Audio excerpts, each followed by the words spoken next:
What's up, everybody? DJ Buck here. Move the sticks. Buck, a fun weekend, man. We've got a lot of contract stuff to get to, but I want to start first of all with your location. Where are you currently? And I did see you on the tube a little bit, bouncing around training camps. Where have you been? Yeah, I was bouncing around. So I was in Jacksonville for the latter part of last week, and did back to the other weekend, Saturday in Jacksonville. Sunday, I was in Miami with the Dolphins, checking out their setup. And man, DJ, let me tell you, fast. That team is fast, and they look good. And it was right on the day when Tua Tagovailoa got his money, so it was exciting to be there.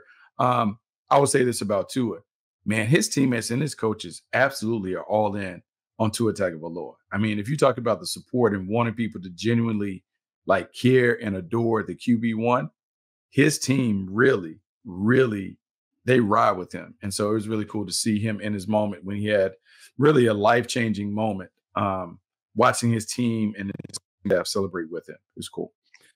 That's awesome, man. I was at Cowboys. I was supposed to be at Chargers, ended up last minute audible, went to Cowboys, got a chance to visit with Dak. I gave him my little line, Buck. He gave me the courtesy laugh. I hit him with the dad joke because I said, I bet you love to see the new news. So, he gave me a courtesy laugh on that one. He gave you a chuckle. Moving on. Yeah, he gave me a chuckle. But he is going to be next in line here on the quarterback contract situation. And was there with Jane Slater, who's dialed in with the Cowboys. So she was talking with Stephen Jones, and they had just relayed to her the information that they had given a new proposal to CeeDee Lamb. So they're trying to get through those little contract issues. Dak, obviously, in camp. CeeDee is not. But good to see those guys and visit with Micah Parsons as well, seeing how he's getting comfortable with Mike Zimmer and the new defense that they're going to run and how he's going to be utilized. Talked a lot, was fascinating with him, Buck, about, what do you work on in the offseason? What was your focus? A lot of these great players, they're always trying to, grow and add something to their repertoire. And a lot of times you think of a pass rusher, okay, well, this summer I'm going to work on my strength and my power. I'm going to work on just different hand moves. I'm going to work on just really working on my bend. Buck, what he worked on was endurance. He wanted to kind of lengthen his gas tank a little bit so that he could go forever. And I think there's also someone who's played off the ball as well as on the ball. Let's just simple math, right? Off the ball, you're banging into some fullbacks, you're tackling running backs, you're kind of dealing in that world. Every now and then you got to deal with a guard. When you're on the edge as a premier pass rusher, you've got a 320-pound tackle. You're getting chipped by a 260-pound tight end. Like, there's a lot more physicality. And I think there's maybe a wear down factor there that he's aware of. Yeah, no, it's really great that he's paying attention to that, because DJ, one of the things that I will always take from my time playing in the league, playing with Bruce Smith, who's all-time sack leader, Hall of Famer. DJ, I've never seen a more well-conditioned big in my life. This is a guy that would get on the Stairmaster and would do 200 flights on the stairs, like before practice, after, religious every day, DJ. Like, even in his post-playing life, he still is that fanatical about the Stairmaster. And I think it's one of the things that's underrated. Conditioning, endurance, stamina, all of those things are a big part of why the great players play well in those key moments, because they have that third lung, as they would say in UFC. They have that ability to kind of go a little longer and play a little harder. And the fact that Micah recognizes that, he's been studying the greats, and he understands what is needed to be able to get it done and get it done at a high level for the Cowboys. Yeah, no doubt. This week I'm headed out to Chargers on Wednesday. We're going to be together doing Top 100. That's going to be on Friday. Right. So you can check that out. That's going to be on NFL Network. That is August 2nd at 8 p.m. So you can check that out. Thursday, we've got Hall of Fame game. So I got to get in there and do some pre-half post stuff for that. So we're here, man. The season is definitely here, Buck. Okay, so DJ, make sure, I think it's really important, go by the equipment man with the Chargers. Make sure you get your cleats, because I would expect to see you in the post-practice sled flip. I see Harbaugh do it. I see Herbert do it. I would expect to see you and Money and all you guys flipping it, getting stronger, because that endurance we talk about, that strength and conditioning, if the Bolts are going to go, they're going to need everybody in the building to be on par. So I would expect to see you as a part of the group right there, being Herbert, getting you right. Well, I give my all on the call, Buck, but I'm not giving my Achilles for a good TV bit. I'm not. It's not happening. I know a lot of times we do some of these little fun little activities for inside training camp. I did jump in the pool when they put it in Jacksonville that first year. That was I was willing to cannonball in the pool. I'm good. Me pulling an Achilles, pulling a sled. I don't think that's happening. It's not Oh, happening. man. Okay, man. I see Harbaugh all in, just flipping tires, doing everything Oh, that dude, yeah. quarterbacks are doing, jumping in the group, making sure everyone is there. It kind of permeated the building. Yeah, I'm excited to see that. Excited to see him. This is going to give us an easy transition because the quarterback that he's so fired up and excited to coach, and Justin Herbert, is a member of, I guess we can call it now, that vaunted 2020 quarterback class. Because with the Jordan Love deal, with the Tua deal, 5 of the top 8 highest paid players in the NFL are quarterbacks from the 2020 draft. So you've got Jordan Love, $55 million. You've got Burrow at $55 million. You've got Tua at $53.1 million. You've got Herbert at $52.5 million, and Jalen Hurts, the non-first rounder of the bunch, at $51 million. So for all the talk, and you remember going into that year, there was comparisons to the 2004 class, right, which was Eli, Ben, and Rivers, and it was like, these quarterback classes always get hyped up and they never deliver. I think we would have to say this quarterback class has so far more than delivered, enough to the point that they are 5 of the highest paid players in the entire league. Yeah, those young guys have really come through. And at a time where, like people are dismissing quarterbacks left and right, when you have a good quarterback, you have to be willing to overpay to get him. And everyone is upset because the amount of money that these guys are commanding. Like Tua Tagovailoa at the press conference talked about the generational wealth that he now has because of the deal. But I can say that in watching him and watching Trevor Lawrence after he got his big deal, there's a lot of pressure on all these guys, but it really doesn't matter, man. Like what you pay to keep the quarterback doesn't necessarily change how you play him and what the expectations of his play should be. The money is the money when it comes to the marketplace. The way that you get them going, the way that you utilize them, I think you got to still utilize them the same way. And I think sometimes once teams pay the quarterback, they feel the pressure to make them play a different way.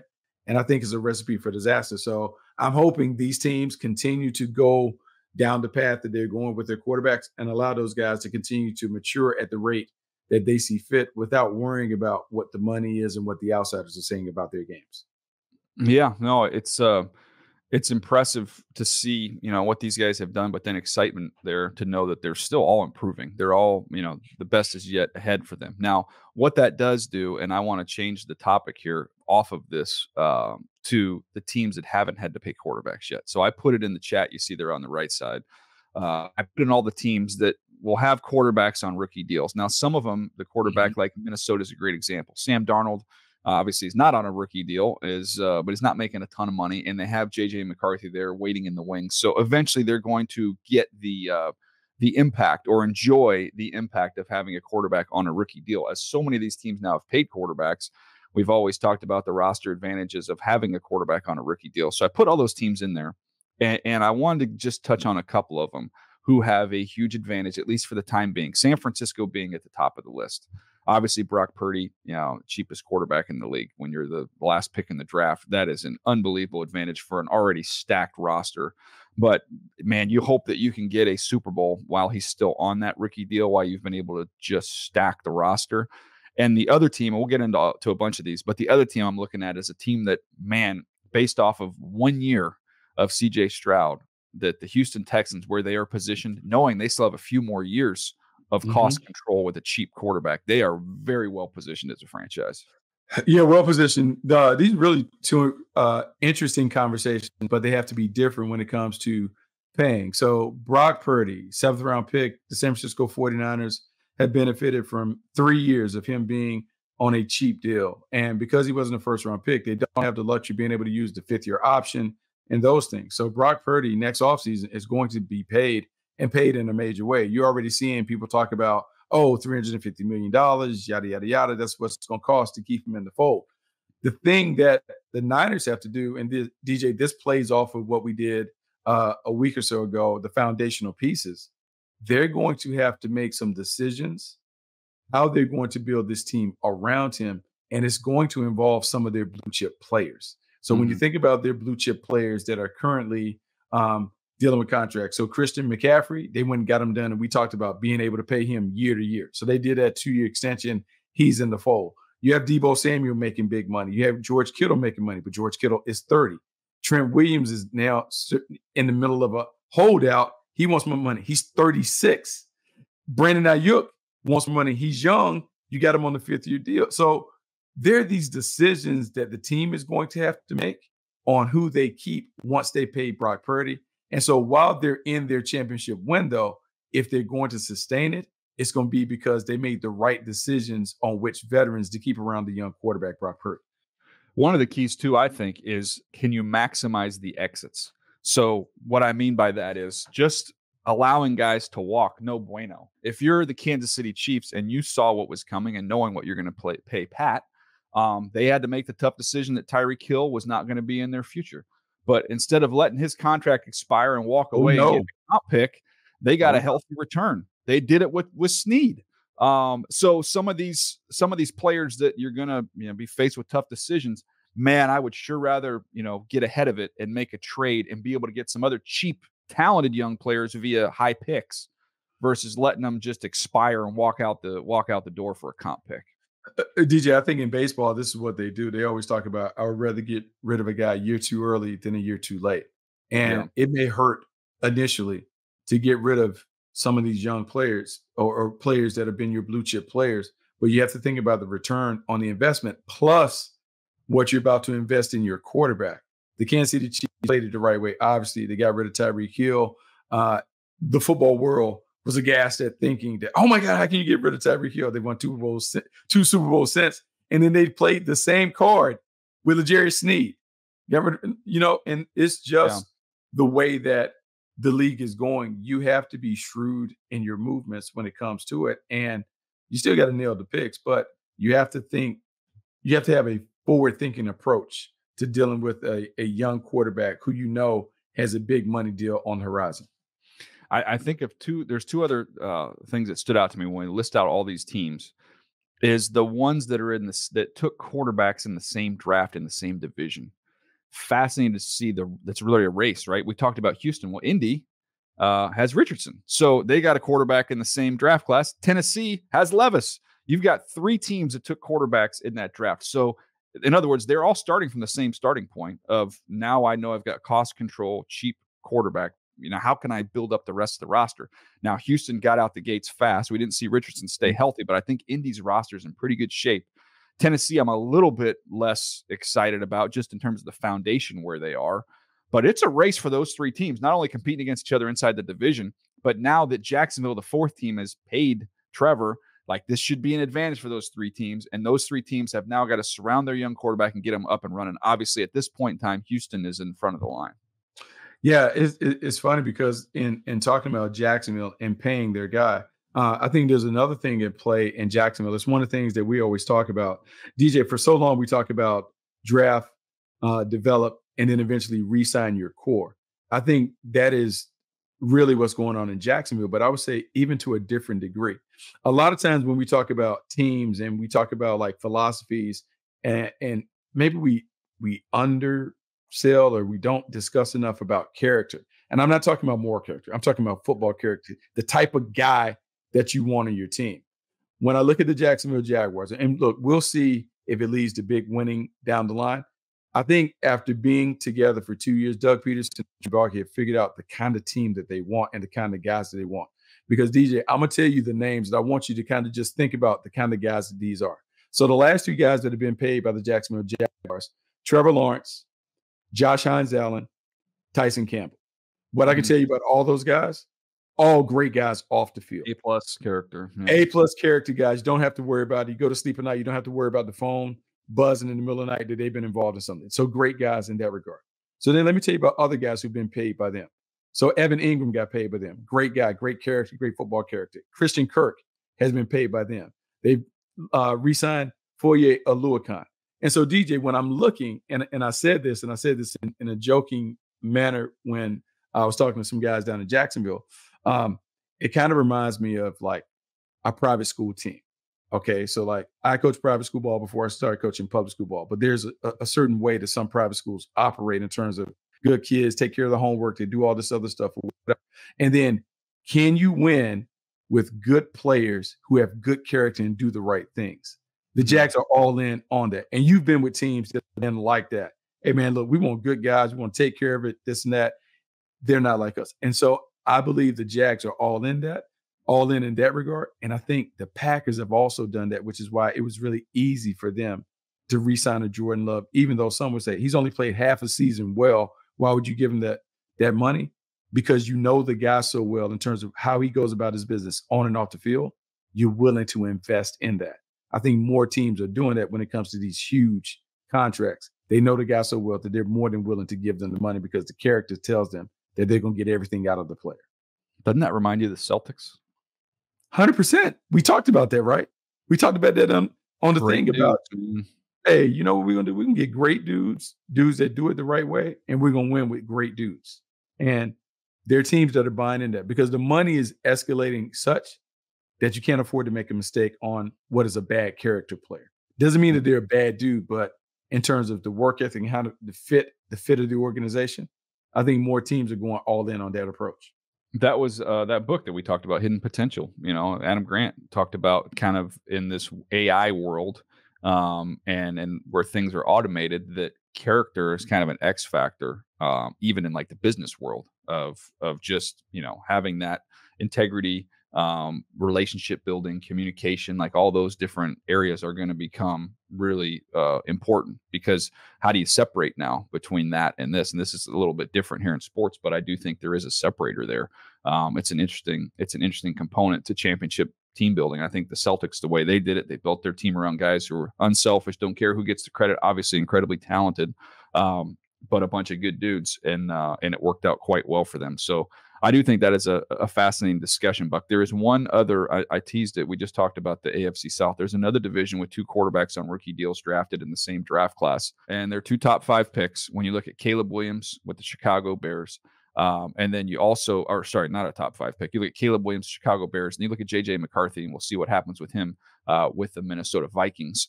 These are two high first-round picks. They're going to start with different timelines. Caleb's going to get the reins here to begin with. I believe Sam Darnold will get the reins with Minnesota. They're going to take their time and develop JJ. But those are two teams with a lot of talent on their rosters. It'll be interesting to see. Again, this is kind of a 4-year sprint here. How fast can you build up these teams and then coincide that with those quarterbacks being ready to win big?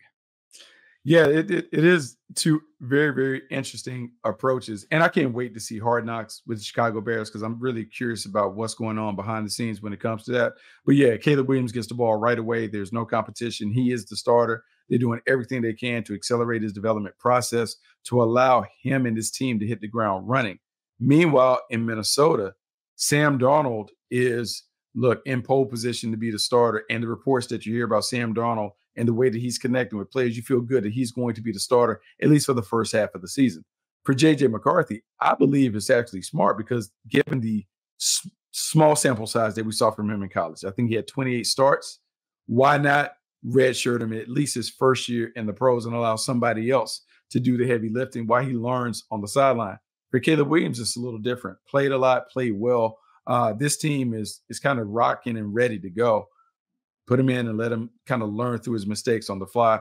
I think you can take two quarterbacks that are young and use different approaches and get them to the same destination.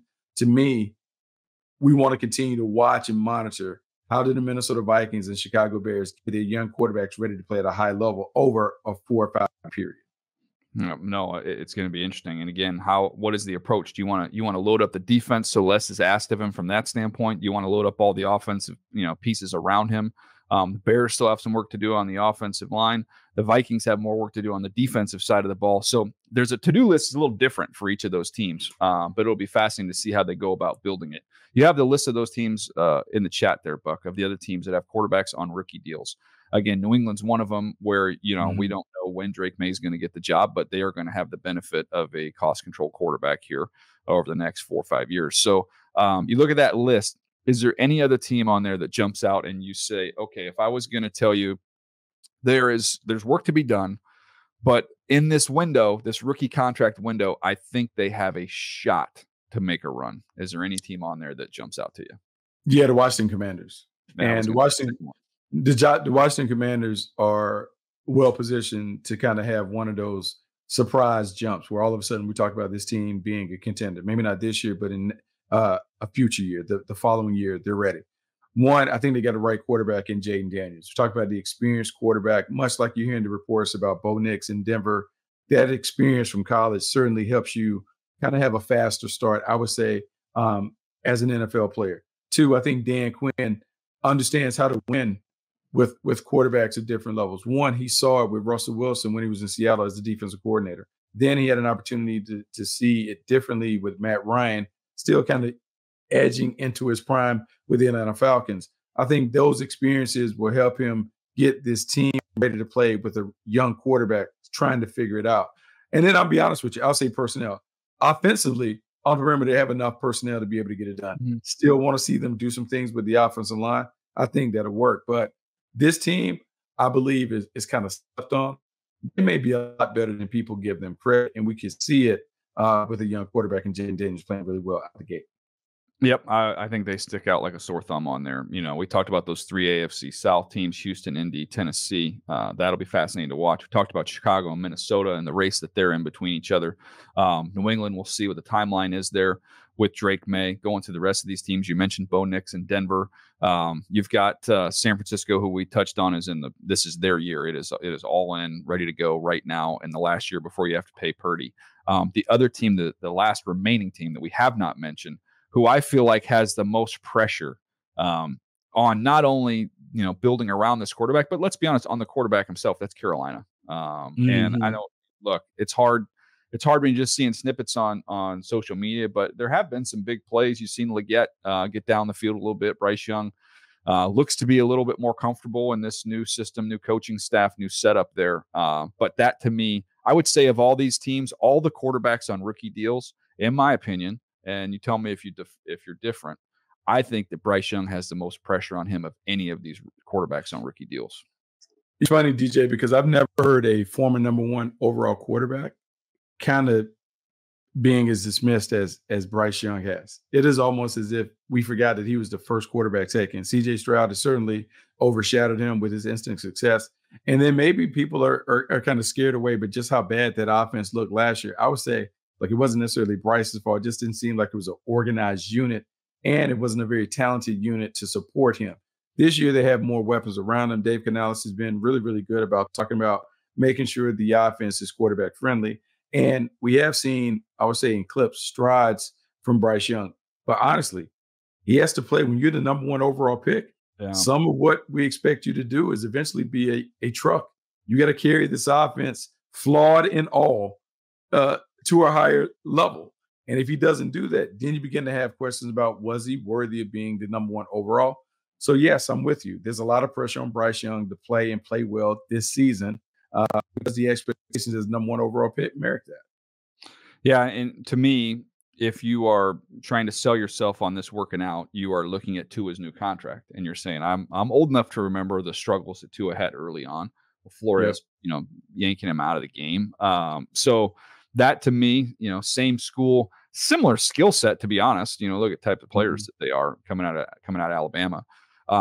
The difference to me, and this is going to be the challenge for Bryce, quite honestly, is that Miami was able to go out and secure the pieces around him to elevate him. We talk about being a truck and elevating the pieces around you. He was a high-end trailer. Now, I think he's growing into a truck, but they turned him into a high-end trailer because they built up all the weapons around him, and then they went out and got a left tackle and did different things that they had to do. Now, Carolina's better on paper this year than they were last year. I think they went all in terms of the guards with Hunt and Lewis, and hopefully that gives him a firm pocket, something he was not afforded last year. But let's not get it twisted. Deontay Johnson's a nice player. Xavier Leggett, we're hoping for the best. Neither of those guys are Tyreek Hill. Neither of those guys are Jalen Waddle. None of them. Just the speed factor. And watching it up close in person in practice, it's a different level when it talks to that. But what those guys are, and Deontay Johnson is a route runner who can create space and separation, which you like. Xavier Leggett is a physical player on the outside that should be able to win those one-on-one battles just with his sheer strength and power. And then let's go back. Last year they took Jonathan Mingo in the second round. They got to get something out of him. They have to get some highlights from him on social media floating around a little bit. Mingo picking some plays. Yeah, so they have to get those guys up and playing. Sometimes it can be hard with a young cast of pass catchers around a young quarterback to get the chemistry and the continuity and consistency that you want to see. But the Panthers have to get that because they need the young quarterback to play well. Yeah, no, it'll be interesting to see how they do it. I'll tell you what, he's an easy kid to root for, not just because they have good grade on him coming out, but Bryce Young he's a good dude, man. So someone I'm hoping finds some success and they help him out a little bit more than they did last year, both upstairs, in the coach's box as well as on the field in terms of what's in front of him and what's on the outside. And hopefully we see him take a positive step forward. Last team I'll ask you about on this list, Buck, you touched on it briefly. The Denver Broncos, Bo Nix, you mentioned the experience being something that can help him early on in camp. I mean, you'd be surprised if he's not the starter week 1. No, I wouldn't be surprised. I think he was drafted with the expectation that he would start, not only because of the experience that he had at Auburn and then Oregon. I think stylistically, this is the type of quarterback that Sean Payton is very comfortable coaching. I'm not saying Bo Nix is Drew Brees, but I'm saying that he can call this offense in a very similar fashion to the way that he called the offense when Drew Brees was the quarterback. Quick rhythm passing game. Bo Nix has some athleticism to be able to buy some time and escape and elude, and high IQ playmaker who is going to do it as scripted. I think there's a lot of comfort as a play caller in having someone that can execute it like that. That's why Bo Nix, to me, is on the inside track to being the starter when this team kicks off in September. Yeah, the fastest way for Bo Nix to get up to snuff is to get out there on the field. And I think in some ways as a coach, where I might be a little bit more patient if I had somebody who didn't have a long college track record, someone who maybe hasn't played a ton of ball, and I don't want to wreck his confidence at the NFL level. I'm going to be patient with him, take my time. With Bo Nix, not only has he played a lot of football, Buck, he's had a ton of adversity. So I'm not worried about him mentally collapsing if he goes out there the first couple weeks of the season and struggles. And I'm not worried about that. Look, Bo, you've played a lot of college football. You've had a lot of ups. You've had a lot of downs. You know that you need to play. You need to see defenses. You need to see game speed to adjust to it to get better. We'll live through the bumps here, man. We're going to be patient with it. We'll live through the bumps as we go along. But I wouldn't be worried about losing Bo Nix if he starts early in the season and struggles. No, I wouldn't. And I think everyone in the organization has to be committed to that plan. We can't panic if the outside noise is saying, oh, my God, the young quarterback is struggling. You just got to stay with the plan. Allow him to work through the growing pains because he will eventually get to the other side. And it can be so rewarding to the team when he goes through those struggles and he makes his way. I just look at some of the quarterbacks that are able to kind of navigate their way through adversity. And we've talked about it the last couple of episodes where we talked about Jerry Goff and Tua Tagovailoa and Jordan Love, like having to go through some of that. It's part of the game. You can play that position. It's not going to be immediate success and immediate sustained success. You got to be able to let them work through some of the slumps. And that is one that a head coach has to take the lead. Yeah, and by the way, did not have the Atlanta Falcons on there. Obviously, we know they took Michael Penix in the first round, but they're pot committed in terms of the salary with Kirk Cousins here. So that is not there. At least for a couple of years, they're not going to reap the rewards of having a cheap quarterback. They're heavily invested in Kirk, and I think he'll play well for them over the next couple of years, and then they'll get a quick benefit of that rookie deal on the last few years of the rookie deal there for Michael Penix. All right, Buck, it was a fun one today, man. Anything else you want to add before we get out of here? No, DJ, I'm excited, man. We're in it. We're in the mix. We're talking about Hall of Fame game coming up this week. We got all kinds of fun stuff. So I'm excited, man. Football is officially back. Yeah, look forward to seeing you on Friday. Again, that is August 2nd. We'll be together doing the Top 100 show. So check that out, 8 p.m. Eastern on NFL Network. That's going to do it for us today. Hope you guys have enjoyed this. We have another episode coming up with our buddy Yogi Roth, so be on the lookout for that. That should be out Wednesday. Yogi now with the Big Ten Network. Get a chance to talk about that new conference and what's going on in his world as well. So be on the lookout for that one. That's going to do it. We'll see you next time right here on Move the Sticks.